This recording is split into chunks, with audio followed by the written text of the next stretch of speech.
Hello everyone. सो आज हम जानेंगे जो 13th में से 16th में तक जितने भी पेपर हुए इकोनॉमिक्स से, उसमें क्या इम्पॉर्टेंट हाईलाइट और ट्रेंडिंग टॉपिक था। इसके अलावा हम ये भी जानेंगे कि आगे आने वाले दिनों में कौन से टॉपिक ट्रेंडिंग में रह सकते हैं, यानी कि एनटीए का नज़र कौन कौन से टॉपिक पे पड़ सकता है।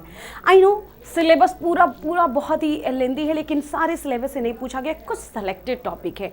तो मैं यूनिट वाइज उसी सेलेक्टेड टॉपिक को हाईलाइट करके लेके आई हूँ, जिससे कि आपको बेटर अंडरस्टैंडिंग पता चले कि आने वाले दिनों में आपका अप्रोच कैसा होना चाहिए। चलिए तो पहले स्टार्ट करते हैं। Obviously introduction to microeconomics. अभी तक जो सबसे ज़्यादा क्वेश्चन देखे गए हैं, ठीक है, वो यहाँ और यहाँ से देखे गए, इसके अलावा पीपीसी से।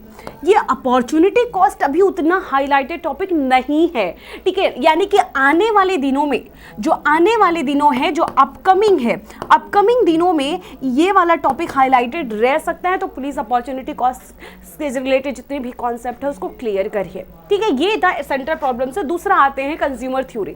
कंज्यूमर थ्योरी में जो मोस्ट इजीएस्ट है, आपको पता है टीयूएमयू, इसका रिलेशनशिप सबसे इजीएस्ट और काफी टाइम आया है। ये आने वाले दिनों में अपकमिंग डेज में ये बहुत ही इंपॉर्टेंट होने वाला है। आई नो कि कुछ लोगों को लगता है यह पार्ट नहीं है, आपको पता है, लेकिन आईसी से क्वेश्चन देखने को मिला है पिछले सालों में भी और इस बार भी। तो आईसी को प्लीज इग्नोर ना करें। इसके अलावा कंज्यूमर इक्विलिब्रियम और बजट लाइन के साथ बजट कॉन्स्ट्रेंट, ठीक है। अब आने वाले जो पेपर्स हैं और जो हो चुके हैं उसका डिफरेंस क्या है। जो हो चुके हैं बेटा, वो बहुत कम चांसेस है रिपीट होने के, क्योंकि एनटीए भी चाहेगा कि अनएक्सपेक्टेड पेपर बनाए, तभी तो डिफ़िकल्टीज लेवल बढ़ रही है। अब देखो 13 को जो पेपर हुए थे वो थोड़े इजी थे, फिर 14 पे थोड़े मॉडरेट, जैसे ही 16 आए थोड़ा डिफ़िकल्टीज लेवल बढ़ गया। और हमने ये देखा कि जो 16 को पेपर हुआ था उसमें 10 न्यूमेरिकल था इकोनॉमिक्स से। तो हम ये भी जानेंगे कि कैसे, क्योंकि यहाँ पे मैंने लिख दिया है कि इस टॉपिक से केस बेस्ड आपको देखने को मिलेगा, ठीक है। इस टॉपिक से आपको डायग्राम बेस्ड देखने को मिलेगा। अब ये डायग्राम किसका आएगा? डायग्राम टीयू और एमयू का मिल सकता है। केस बेस्ड जो क्वेश्चन है वो कंज्यूमर इक्विलिब्रियम से रिलेटेड हो सकता है, ठीक है। दूसरी चीज जो आपको याद रखनी है, इलास्टिसिटी ऑफ डिमांड में आपको पता ही है कि इलास्टिसिटी ऑफ डिमांड में मोस्ट ट्रेंडिंग जो टॉपिक है वो यही है, मोस्ट ट्रेंडिंग टॉपिक। यही से क्वेश्चन भी आते हैं और आने के भी चांसेस है। ऐसा नहीं है कि अब आ गया है तो आगे नहीं आएगा, 110% आने के चांसेस हैं। But at the same time जो बहुत ही अंडररेटेड टॉपिक है वो एक्सपेंडिचर मेथड, ठीक है। एक्सपेंडिचर मेथड को प्लीज पढ़िए, क्योंकि प्राइस इलास्टिसिटी ही आपके लिए इंपॉर्टेंट है। कभी कभी इनकम पूछ ले रहा आउट ऑफ सिलेबस जाके, जो कि सारी चीजें पढ़ाई गई है। तो एक्सपेंडिचर मेथड का आपको जो कॉन्सेप्ट बताया, दो वाला, जब प्राइस कम होगा या प्राइस ज़्यादा होगा तो उसकी इलास्टिसिटी पे क्या असर पड़ेगी, प्लीज़ गो थ्रू। इसमें जो सबसे ज़्यादा क्वेश्चन आने की संभावना है वो न्यूमेरिकल कैलकुलेशन वाले क्वेश्चन आने की संभावना है इस चैप्टर से। बाकी मुझे नहीं लगता है कि कोई भी चीज़ें आ सकती है। बात करते प्रोडक्शन कॉस्ट की, आप ही का ये है कि मैम जो 16 और 15 को एग्जाम हुए थे ना, कॉस्ट से न्यूमेरिकल देखने को मिले थे, ठीक है, कॉस्ट से न्यूमेरिकल देखने के। तो इसलिए मैंने लिखा हाई एक्सपेक्टेड न्यूमेरिकल भैया, क्योंकि न्यूमेरिकल बहुत ही आ चुके हैं कॉस्ट से, तो आ भी सकता नहीं भी आ सकता है। और ये सारे कर्व हम आपको बताए हुए हैं कि total cost, total fixed cost, variable cost, average variable cost कैसे हम समझेंगे। और प्रोडक्शन के बारे में भी ये पूरी चीज़ क्लियर है, प्लीज़ रिवाइज। मैं हमेशा कहती हूँ इस वक्त में ये जो परीक्षा है आपका, रिवीजन का परीक्षा है, वो पढ़ने वाला सिस्टम खत्म हो गया। तो एनालिसिस उसी बेसिस पे कर रही हूँ कि आने वाले दिनों में, ठीक है, रिटर्न टू स्किल के चांसेस बढ़ गए हैं। अपकमिंग डेज में रिटर्न टू स्किल के क्वेश्चन ज्यादा आने के चांसेस हैं, ठीक है। बात करते हैं रेवेन्यू। देखो रेवेन्यू से 1 से 2 क्वेश्चन से ज्यादा नहीं आएगा। और हम आपको ये भी बता देते हैं, इससे जो आने के चांसेस है वो डायग्राम, सिर्फ डायग्राम याद रखना, क्योंकि न्यूमेरिकल क्वेश्चन इसमें से नहीं, कॉस्ट से ज़्यादा पूछ रहा है। तो डायग्राम प्लीज़ अच्छे से याद रखो, ठीक है। दूसरा मार्केट, आप ही लोग बता रहे हो कि मैम मार्केट से बहुत क्वेश्चन आ रहा है, बहुत कम क्वेश्चन आ रहा है, यानी कि आप ये कहने की कोशिश करो कि मैम सिंपल सा है और आ भी रहा तो बहुत ईजी आ रहा है। तो इसका मतलब ये नहीं हाईलाइटेड छोड़ देना है, नहीं। उसमें से जो सबसे इंपॉर्टेंट आपको पढ़ना वो ये, ठीक है, ये वाला तो आपके उतना काम डिटेलिंग में नहीं है, तो ये एनालिसिस जो मैं कर रही हूँ एक एक स्पेसिफिक टॉपिक का, क्योंकि आपको कंफ्यूजन नहीं होना चाहिए इतने टॉपिक पढ़ने तो कौन से पढ़े, ये वाले टॉपिक जरूर आप पढ़ लीजिए, ठीक है, क्योंकि इसके आने के अब चांसेस बढ़ गए हैं। बात करते हैं मैक्रो इकोनॉमिक्स में, तो मैक्रो इकोनॉमिक्स में जो अभी देखा गया है 15th को जो पेपर हुआ था, इससे क्या है, मैच द फॉलोइंग का क्वेश्चन आया। क्या आया बेटा, मैच द फॉलोइंग का क्वेश्चन आया हुआ है, यानी फॉर्मूला बेस्ड, ठीक है, ये भी आया हुआ है, real versus nominal GDP, factor cost, market price भी आया हुआ है, ठीक है, कंपोनेंट ऑफ देखो ये भी आया हुआ है, ठीक है, ये भी आया हुआ है, operating surplus, mixed income, NFIA, ये ढेर सारी चीज़ें आई हुई हैं।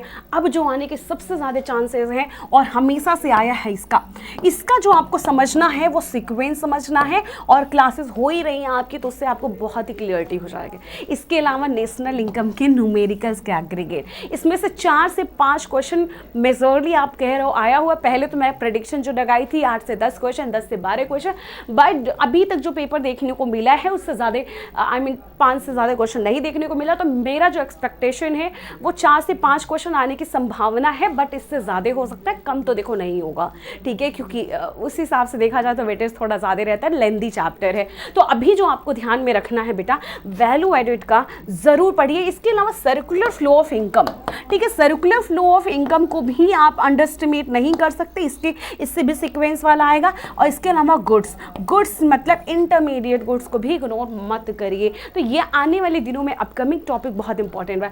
ये आप देखिए थे 14 तारीख को आया हुआ था, ठीक है, 14th को जो पेपर हुआ था वो आया हुआ था, फंक्शन ऑफ मनी नहीं आया, ये आया हुआ है। मोस्ट इंपॉर्टेंट जो अपकमिंग टॉपिक है बेटा वो ये है, आपको बहुत ही बढ़िया से देखने को मिल सकता है। इसके अलावा मॉनेटरी पॉलिसी, ये तो हर पेपर में देखने को मिलेगा, ये कभी आउटडेटेड हो ही नहीं सकता। जैसे कि हमने आपको पहले ही कहा था, money and banking most scoring chapter है, टॉपिक है, तो 3 से 4 क्वेश्चन आने की संभावना है। देखो यहाँ से एक क्वेश्चन आएगा, यहाँ से एक क्वेश्चन आएगा, और दूसरा जो आ सकता है वो यहाँ से आ सकता है। ये मनी सप्लाई भी आ सकता है, लेकिन अभी तक बहुत ही ज़्यादा पूछ चुका है, तो मुझे लगता है कि वो आपको पता होगा, जो नहीं पता उस पर ध्यान दीजिए। मैं हमेशा से कह रही थी कि डिटर्मिनेशन ऑफ इनकम से एक न्यूमेरिकल जरूर आएगा, और हर पेपर में देखने को मिला। कोई ऐसा पेपर नहीं है जिससे कि केन्स की थ्योरी से न्यूमेरिकल नहीं आया है, तो प्लीज इसको अंडररेट मत करिए, जरूर से जरूर इस टॉपिक को कवर करिए और पढ़िए। मोस्ट इंपॉर्टेंटली प्रैक्टिस करिए, ज़्यादा टाइप के क्वेश्चंस हैं ही नहीं इसमें कि मैं आपको बोलूँ कि नहीं होगा आपसे, ठीक है। एग्रीगेट डिमांड, ये सब इजी कॉन्सेप्ट है। आपको ये वाला मोस्ट हाईलाइट और मल्टीप्लायर इफेक्ट, ये दोनों आपके मोस्ट इंपॉर्टेंट टॉपिक होनी चाहिए अपकमिंग डेज में। जिस हिसाब से पेपर हो रहे हैं उस हिसाब से बात कर रही हूँ। गवर्नमेंट बजट एंड इकोनॉमी में जो मुझे लगता आ सकता है क्लासिफिकेशन बेस्ड, और most important match the following आया हुआ है 14 तारीख और 15 तारीख को। क्या है, मैच द फॉलोइंग आया हुआ।